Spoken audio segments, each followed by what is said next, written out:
We are living inside of the Matrix, and I am Morpheus. I know you're sitting thinking, why did Tate not decide he was Neo? Because Tate has all the Aikido and the masterful, nearly superhuman abilities. Good shot there from Tate! What a crunching shot! But I am Morpheus because Morpheus dedicated his life to trying to find other people whose minds were ready to be freed. He said it himself, not all minds can be unplugged. And many of them are so inert, so hopelessly dependent on the system that they will fight to protect it. Some people are just not prepared. And when I say we're living inside the Matrix, I'm not stating that with irony or as a joke, or I don't want you to use it as an example of how the world could be. We are genuinely, actually living inside of the Matrix. The Matrix is real. This is the world that you know. The world as it was at the end of the 20th century. It exists now only as part of a neural interactive simulation that we call the Matrix. The very basic premise of the Matrix is that humans are nothing more than batteries for the machines. In order to change a human being into this. And in the world we currently live in, every single one of you is being reduced in real time to nothing more than a QR code. You're losing autonomy over your own bloodstream. You're losing the ability to walk freely, to go where you want, to make own personal choices regarding your medical decisions. You're losing all of that. That's all being replaced because you are a cog in a machine, and that machine is soulless. The reason that the humans are fighting the machines inside of the Matrix is because machines have no soul. All they care about is efficiency, slavery. And this is what's happening to you. They don't care if a few people die from an. They're not interested if a few die, if most don't die. You're all expendable. Do you understand? The machine is reducing you in real time to nothing more but a slave. There is a reason humanity fights against machines in the Matrix. Because machines have no soul. Machines are ruthless. They look at things purely from a numbers perspective. They don't care if a few people die, as long as most people don't die, right? Most won't die, a few will die, boo-hoo, their families. It's good for us overall. That's how machines think. They don't care about your individualism. In fact, they want to crush your individualism. They want you to do your job well enough for them to benefit, but they don't want you to think outside of that job. When you're playing chess, you take every single opportunity to exert power. That's how you win. If there is a weak square, you conquer it. If there is an undefended piece, you take it. If you can check his king, you'll check his king. You'll pin his pieces. You'll fork him. You'll do anything you can to exert power. You'll find a weakness and you will exploit it. Now, if you don't do these things, you lose because your opponent will.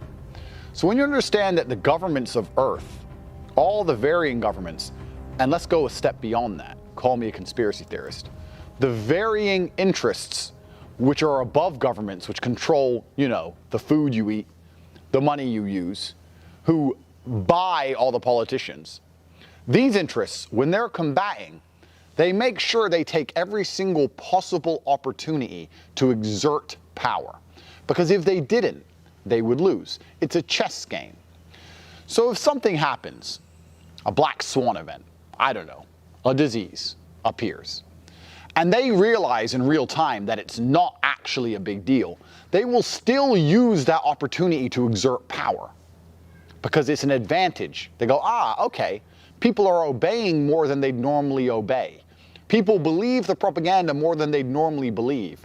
People are ignoring their own eyes. This is a chance here for us to make some chess moves and exert more power and more control, because we're going to need this power and control to combat our enemies. Now, for the sake of YouTube, I'm not going to say what I believe. In fact, what I know these varying power interests are. A lot of people still think in terms of right and left politically, or they think in terms of China and America from a country perspective. It goes beyond all of that. And these are the kind of things I talk about in my private conversations inside of the war room. But here on YouTube, I'm not going to say it. For the sake of this video, it doesn't matter who these powers are. It only matters that you understand they exist and you understand what is happening. You understand this is an opportunity for people who are only interested in power to exert more power. Now, quickly, I have conversations with people who are far more ignorant and naive than I, and they don't understand why people would just chase unlimited power. They say, well, why would the people in charge of the world make us do all of these, you know, if it wasn't good for us? Why would they do that? Why would they do that? And these people are ignorant because they've never had any power, but they don't understand that money gets boring, fast cars gets boring, nice meals gets boring. It all gets boring, right? The only thing that never gets boring is power, because power gives you an adrenaline rush. It's an ego. It fuels your ego. It feeds you. If you were born with absolutely unlimited money, you have no respect for money. You've never been poor. You don't have that juxtaposition to compare it to. You've never sat there hungry. So of course you don't appreciate when you have food. Do you think the people who are born into the families that print the money are going to be happy with a Ferrari? What's a Ferrari? 200 grand? These people control trillions. They're uninterested in that. What they're interested in is being respected and revered and feared like God. They want power. They're power crazy because this is human nature, right? Power is the only thing that can bring them any kind of joy. So they like to exert power. The limits to their exertion is usually the police force, right? The police of Earth, which are actually the biggest cowards in this entire scam, are the limit as to what the elites can exert on the common man. If you look at countries like Australia, which are completely crazy, it's because the police enforce it. If you look in some other countries where the police refuse to enforce, it seems that the doesn't exist. Funny that. Or certainly the lockdowns don't exist. I was talking to a girl from Kyrgyzstan the other day, and she said that when they tried lockdowns in her country, they believed it was all corrupt. And after 3 days, everyone rioted and the police changed sides, and they've never heard of the disease since. Once again, funny that, isn't it? The future is very dystopian on a tangent, because in the future, the entire police force will be AI. It'll all be roboticized, and robots have no soul. And then you're really in trouble. This is what I'm talking about, chess pieces and how they exert their power. Because as they reduce you to a QR code, as they reduce you to nothing more than a medical status as to whether you comply, because that's what they really want. I'm not going to sit here and say that anything's dangerous. What I'm going to say is they want to know who blindly complies and who thinks for themselves. And the people who think for themselves must be punished. How do you punish them? Well, you delete them from the internet. You remove their YouTube, destroy their Twitter, remove their Facebook, prevent them from using their bank, prevent them from going outside, prevent them from going to restaurants. This is what they're going to do to every single person. They no longer, soon in the future, they're not going to need a physical human police force, because humans are human. As stupid as police can be, you can stand in front of one and say, my friend, you and I are the same. Why are you punishing me? And maybe you'll get through, but you can't do that with the camera that scans your QR code. Do you understand? They don't care. It's just a yes or a no. So any one of you out there that has any kind of warrior spirit inside of you should be very much like me, struggling to sleep at night. I'm actually genuinely losing sleep over this stuff because the world is falling apart in real time. And for my short human existence, every single time something went wrong in my life, I knew the answer. But the answer to this one's pretty difficult because most people are still asleep. Most people are still blindly complying. And they are complying thinking that this is going to go away. When the truth is, this has only just begun. Nothing is going anywhere. It has just started. So I've come up with a 3-step plan. The 3-step plan to resistance that will not land your ass in jail. And that's what I'm going to lay out to you here on Tate Speech. Because I don't want anyone to go to jail. I don't want to go to jail. Right? I'm not trying to inspire mass rebellion to the point where I lose my YouTube channel. I'm a peaceful man. So for that, I'm putting together a 3-point plan. So point 1, you need to become obsessed with wealth. I can't explain how many times during this episode of human history I have managed to skirt the rules purely because I have huge sums of money. It doesn't matter if I take a private plane when there's no flights. It doesn't matter if I contact my friend who has a business to get me the correct visa to get into a country I'm banned from. It doesn't matter, right? I can give you 100 examples, many of which I won't say on YouTube. The point is, when you have a lot of money, you then get a lot of influence over others. And with influence over others, you can begin to skirt some of the rules. Now, this is important for more than just you breaking the rules. This is important because if you skirt the rules with the help of somebody else, then that also wakes them up to the fact that these rules are garbage. It is your job overall to try and awaken people and try to make them use their own eyes and their own brain and to stop believing whatever they're told by the machines, by the elitists. So if you go up to somebody and say, listen, this is all garbage, here's some money, let me through, and they do it, they might actually think, you know what, this is all garbage. That's why it's important. So the first thing is you need to become obsessed with wealth creation. I want everyone here to understand something. I'm not a philanthropist. I don't really care about making you people rich, and I certainly don't need your money. So if you think that I run Hustlers University or the War Room or these networks for money, you're absolutely mistaken. I have enough money to live for the rest of my life. The reason these networks exist is because if I help enough people make money, and those people trust me enough, and they can see that what I say about wealth creation is true, then they might start understanding that what I say about the world is true, and I'm gaining powerful allies. If you agree with everything I'm saying about the current state of the world, then I want you to be rich, because you're going to help me. This is why Hustlers University exists. This is why the War Room exists. This is my rebellion against the machine. Do you understand? We're living in a period of history where the matrix is broken. And because it's broken, it's actually very easy to generate wealth if you understand how to do it. And I will teach you the ways I am generating wealth because I think you people can help me. Stage one is you need to get rich. This is the first thing.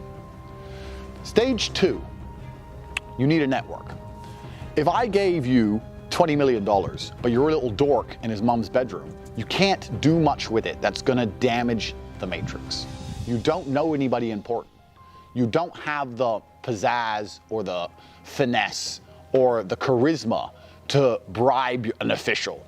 No way, never in a million years. You can't famoose like Tate can famoose. You don't have the vibe. You certainly don't know people like I just gave the example earlier, the business owner. You don't know a business owner who can get you a visa to enter Turkmenistan. You certainly don't know important people in powerful places that are going to be able to help you, whether for money or purely just because they like you. So you need to improve your network. Once again, this is what the War Room's for. The War Room is a network. This is why it exists. It exists so you can have access to powerful people which you're never going to have access to in the normal, everyday world. So first, you become obsessed with making money. Secondly, you become obsessed with making powerful friends and a powerful network of like-minded individuals, because you can't do anything by yourself. That's what I'm doing. I'm going to state this again. I'm trying to make people rich, and I'm trying to make people think the same way I think so that we can all work together to try our very best to resist the global enslavement of humankind. And the third thing you must do, and this is extremely important, you must stop blind compliance. Now, when I say this, I don't mean get arrested. I don't mean end up on a no-fly list. I don't mean lose your job. I don't mean these things. What I mean is stop complying unless they make you comply. Don't put on and then go in the store. Go in the store with no and make them tell you to, and then say, oh, I don't have one. Make them give you one. Do you understand that if everybody did this for a week, the level of headache for the people running the store, they just give up? If every single person walked in, excuse me, I ain't got one, they're giving out all these free, it's over, right? Stop blindly complying. Make them try a little bit. You must make them try. What kind of weakling are you to just completely roll over with no resistance? At least make them ask. Even if you just go, okay, and put it, you ain't gonna go to jail. Nothing bad's gonna happen to you. Why are you rolling over just like a complete wimp? Put some kind of resistance in the atmosphere and encourage everyone around you to do the same. In here, well, let's make them tell us and let's make them give them to us. Let's say we don't have them. That's all it takes. Get rich, get a network, and stop blind compliance. It's been almost 2 years now. We are at the beginning. This is not coming to an end. This slavery is just beginning. They are trying to reduce you to a QR code, and they are looking for people who blindly comply. This is why they make these mandates. The mandate is designed to purge the ranks of anybody who is not a slave, slave-minded. Anyone in the military who does not blindly comply to all orders is purged. That means the good men are gone. Same with the police. If you are not one of us, you are one of them. What are they? They can move in and out of any software still hardwired to their system. That means that anyone we haven't unplugged is potentially an agent. Inside the Matrix, they are everyone, and they are no one. Same with the doctors. All the good people are gone. Only the bad people are left. These people are still a part of that system, and that makes them our enemy. You have to understand, most of these people are not ready to be unplugged. Do you understand what I'm saying? This has just begun. Some countries are worse than others, but no matter where you're living in the world today, I can assure you this. If you don't get rich and you don't get a powerful network of people very, very quickly, you're fucked.